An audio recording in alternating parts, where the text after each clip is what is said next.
We are thrashing to get a pretty red Viper ready for road racing action this weekend at the Trans Am race at Virginia International Raceway. For those of you that don't know, it's an awesome track in the hills of Virginia. It's got a lot of elevation change. It's pretty fast. There's 2 really long straightaways. And we've won a couple of races there in Trans Am. So we're gonna be getting the car ready to head up there and do some racing.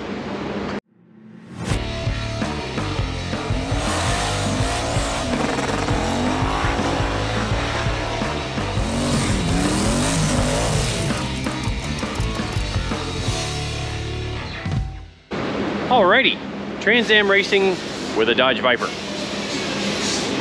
Sounds great, right? It is great. It's awesome. It's fun. It's a lot of, get to go to a lot of neat tracks all over the country.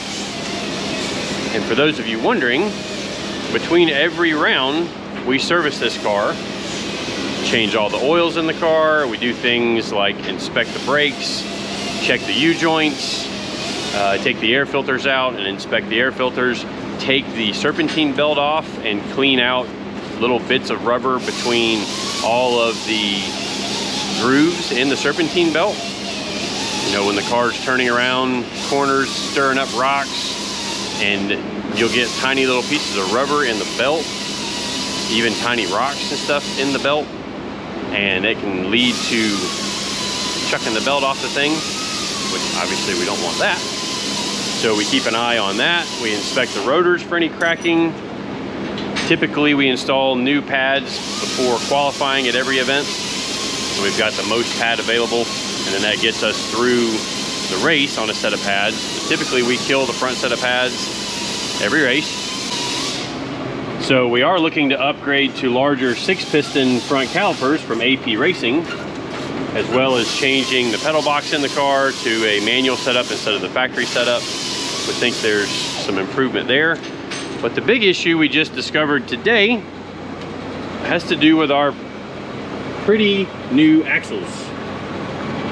And right now you can see we got the Bluetooth axle in there.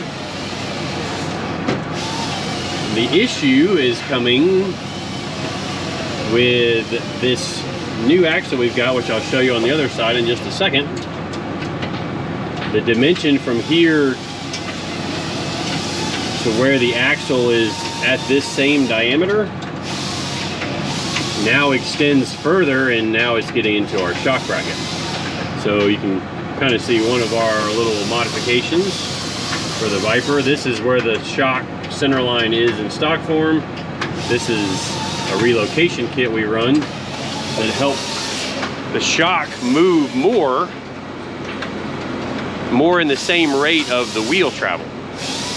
Gives the shock better control over the tire, helps the Viper out a lot. Vipers are pretty ill handling in stock form, but that does a lot to fix a lot of that stuff. But it also causes problems with other things. So earlier this year at Road Atlanta, we broke an axle, spun out, ended up in the gravel, thankfully missed the wall. And we've broken a few axles along the way. We broke a couple last year, so we decided to upgrade the axles. Took a while to get them because, you know, everything's jacked up right now with COVID. We got our axles in. Lee brought us the car back early this week, right before the race weekend. And now we can't fit the axles. So let me show you on the other side. Our issue, you can see this is going to run into here because we've got to go another inch further from that, and you can see we have a contact point there. So what we're hoping we can do, and I've got a phone call with Drive Shaft Shop later today, we're hoping we can machine this down thinner and gain some of that distance back, as well as switch to a rounded head screw instead of the big Allens. But we've got some work to do. We also found an issue with the exhaust on the driver's side, where we've got to take the side pod off, which means taking our side skirt off, take the side pod off, look for any cracks in the exhaust, as well as fix the hanger that's broken on the exhaust over there. So time for us to get to work, bring you guys along for the ride.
Alright, so what we discovered during the time lapse is we only had one bolt out of 3 holding the collector on down here on the driver's side.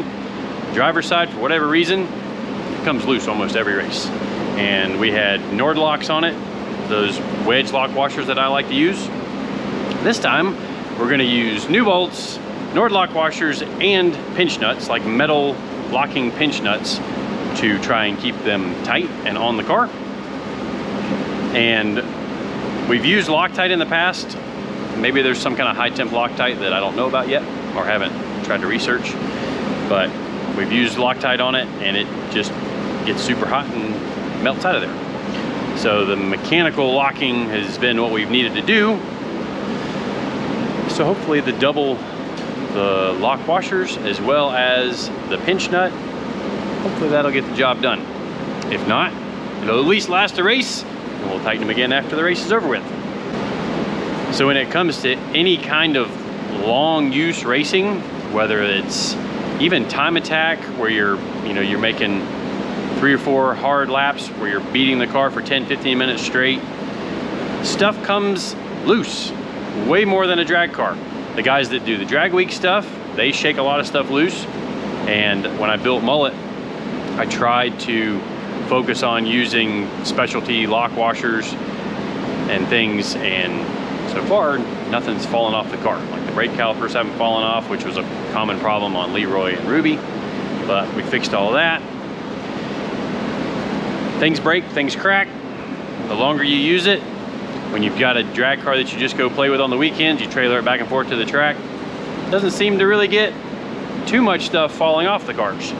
But when it comes to endurance racing, any kind of road racing, our races are 100 miles in the Trans Am car. So we get stuff that shakes loose, and we have kind of a schedule that we work down that, all right, we need to check this bolt, this bolt, this bolt, this bolt, this bolt, this bolt, to try and stay ahead of it, because we don't want anything shaking loose and falling off the car while we're on track racing. We also have to go over and inspect things for cracks. So like you may have seen in the time lapse, I was focusing on welding some of this. We found some cracks around where this tube was welded, or where this mounting bar was welded to the exhaust. So I went back over it with some brazing rod to kind of get a wider weld on it. This, when it was welded, another shop had put this exhaust together. They really overcooked it when they were welding with stainless rod. And when it comes to stainless, too much heat is a bad thing because stainless gets really brittle when you overheat stainless. So when I TIG weld stainless, which I don't know, let's see if we can turn the old light on. Yeah, you can maybe see it. I use a extremely small filler rod. This is 35 thousandths stainless steel filler rod. So I get a really small weld. So in my opinion, low heat, thin filler rod with stainless is your friend on getting nice stainless pretty welds. Like I was probably only using 50, 60 amps to weld these two pieces together. But just more things we got to check over. But anyway, we added a brace onto here to try and divide the load a little bit between the top mount and this. So you can imagine with the engine torquing and everything and just the vibrations of the car, you know, having this brace off in the way it is, the mount in relation to the center of the pipe is just trying to bend and ratchet that off of the pipe. So I'm hoping that by doing that, that'll give us a little bit more support there. My alarm just went off to go get my kids. So I gotta go do that while the guys stay here and work on the car. Probably just gonna smash the old axles back in it for now. Can't make enough changes in the machining to get that fixed in the next day, because we gotta be in the box tomorrow and then I drive to Virginia on Friday morning. So we'll get back to work here. See you guys back in a few minutes. Well, you guys probably struggle with this at your house too, but not everything always goes to plan. So to make the race this weekend, we're gonna have to put the stock axles back in. CJ just had a good fight with the aftermarket axle because now everything fits nice and tight and they didn't want to come back apart. So we got a whole bunch of pictures sent off to the drive shaft shop. It's not their fault. I mean, hopefully they're gonna work with us on sending the outer hubs back because, oh, I can't even show you the difference. But basically this part right here is way fatter on the aftermarket axle than the stock one is. So if we can go to maybe some button head bolts here, as well as machine this down some, I think we'll be in the clear. But that's not gonna happen for the race this weekend. Hopefully we don't break any axles this weekend because then we'll feel really bad we didn't get it fixed. But we've got new mounts coming in for the back of the exhaust too because those were kind of shot. We got the side pipes rewrapped. Get this thing knocked back together, I'll drop it on the scales, double check the scale, double check the cross weights, double check the alignment, get all of our shock settings baseline. We've run tracks like VIR enough that we have a baseline setting for all of our shocks, our alignment, because typically we get to the track and we'll make little tweaks, maybe with alignment. We'll play with the toe a little bit to say get the car to turn in better, or if it's turning in too good in the front, we can change and take some front toe out of it. Same with the rear. If the rear feels loose, we can toe it in a little bit. If it's tight in the back, like the rear doesn't want to rotate, we can toe out a little bit. Little tweaks that you make at the track, and then when we come back next time, that's our starting point for the next time we show back up at the track. But I'm gonna leave it with CJ. I gotta go pick up my other daughter from school. Gonna have this ready to go tomorrow? Hopefully. Anyways, thanks for watching. See you guys next time.